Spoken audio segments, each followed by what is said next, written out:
It's a great challenge this week, one we're excited about, playing at home.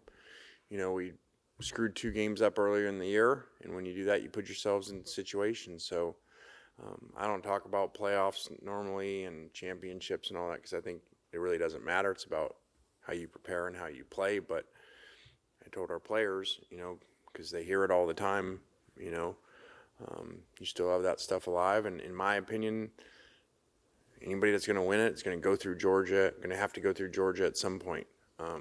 They're the premier program in college football.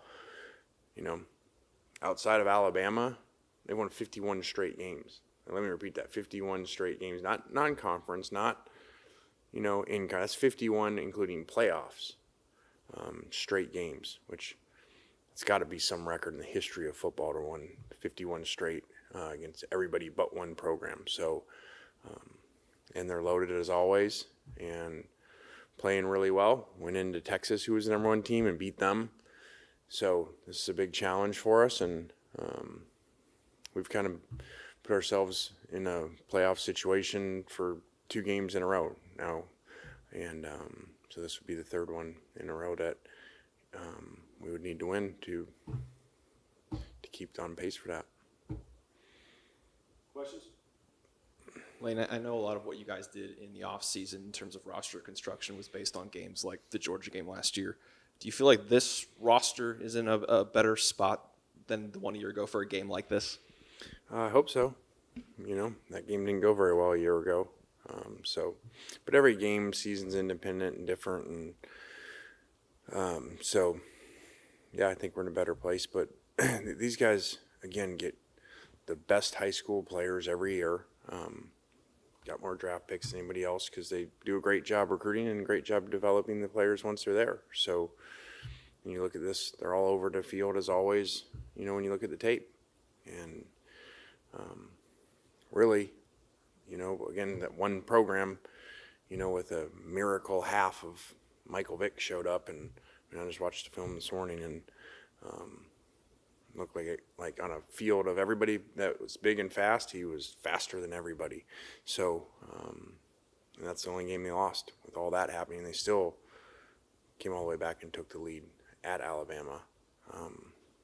So this is a great football team with great coaches and great personnel. That's why I said they won 51 straight games. Last time they lost besides Alabama was COVID to the Florida Gators. So, it says a lot about what a great job he's done. Lane, Parrish injured against Arkansas, didn't come back. Notice he's not listed on the depth chart. Where's the running back room right now in your eyes? Yeah, we're going to need some guys to step up. That's a big loss for us. He'd done well this year with the ball and in protection. So it is what it is. People face injuries and teams face adversity, and that room's facing it. So I need guys to play well. Having a chance to look at film, and obviously, Dart hadn't had his best play against SEC, but Saturday, obviously, we saw what we saw. What did you see going back to the film that he was excelling at? Well, his accuracy. He had amazing accuracy Saturday, and really as you look at the plays, basically his only incompletions are throwaways for the most part. A lot of times even when you play really good games, you come out like afterwards and you feel afterwards, well, what if this receiver wouldn't have dropped this ball, or if it would have made this throw, then it would have been this, kind of like the South Carolina when we screwed up all the people that were wide open in that game. But this was one of those games, and I don't think anybody dropped the ball, and he really, outside of throwaways, really didn't miss a pass except for there's a overthrow to Juice by a couple yards on a fade. Going off what Brad asked about the running backs, just how much of a role do you see Thomas playing in the Georgia game, to ask in specific, but the rest of the season? I don't know. He did a good job when he went in there. He's a very consistent player, so we're going to need that position to play well against a team that most people don't have much success running the ball against them for years.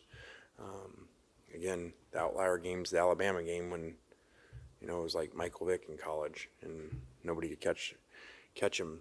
Outside of that, these guys have played extremely well. And some people say on offense, well, they're not used to, and The Kentucky game's an outlier for them. Outside of that, they've scored over 30 points in every game. Lane, at the end of the first half, I noticed that you were individually thanking a lot of the defenders going into the locker room. Anything specific that the defense did at Arkansas that maybe they didn't do earlier in the year? I wasn't thanking them. I was just saying, hey, we got another half to do. Let's go. Like, good job. I really liked the way that half ended. By stopping them, the missed field goal, then we go down and score a touchdown, which has not been the case a lot of times in the first half for us. So I just really wanted to keep guys engaged and tell them there's a long way to go here. Even though it's 35-10, we got to come out and play really well.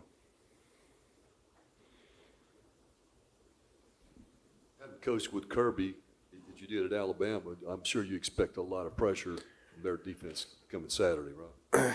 Yeah, they do a great job. You don't have to pressure, with the D-line's so good. And then they do a great job changing it up, and really big physical linebackers that pressure. So, and they're really challenging the way that they do it. Look at the first half of the Texas game against the #1 team in the country. So, like I said, they've been doing this for years. This is the elite program in college football. Took over for Alabama's run, and if it wasn't for one program, they'd be on their way to the 4th straight national championship. They'd have 3 in a row, and they'd be #1 right now.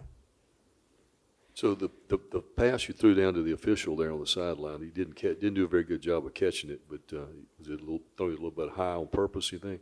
Yeah, I didn't really watch after I threw it, so I was still frustrated about the no timeout, but so I didn't watch it. He actually jokingly told me he didn't try to catch it afterwards later in the game. So.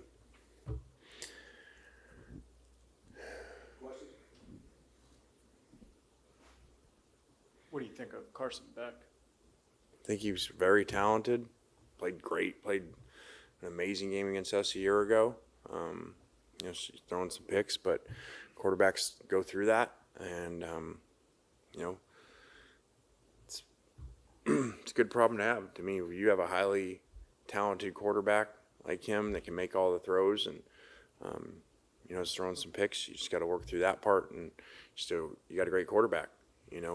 Versus some people around the country say, okay, well, they protect the ball, but the quarterback can't make the throws. So it's a good problem to have. Like I said, these guys scored 30 in every game and are extremely talented.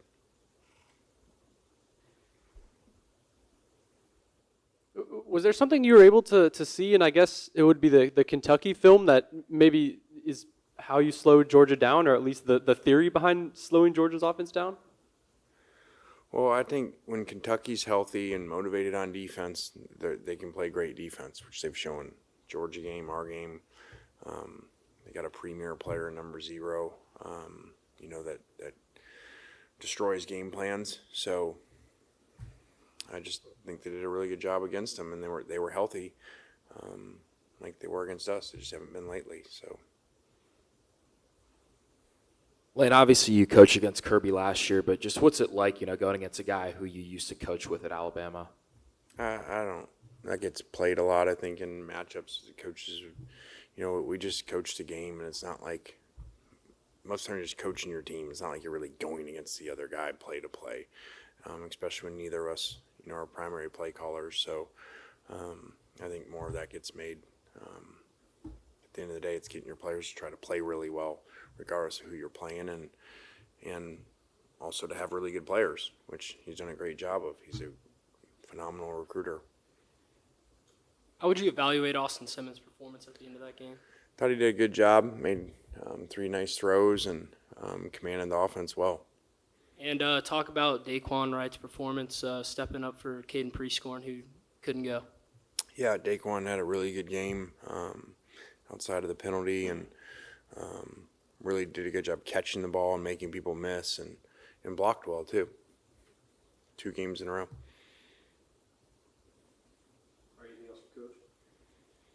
All right, guys. Have a good week. Thanks.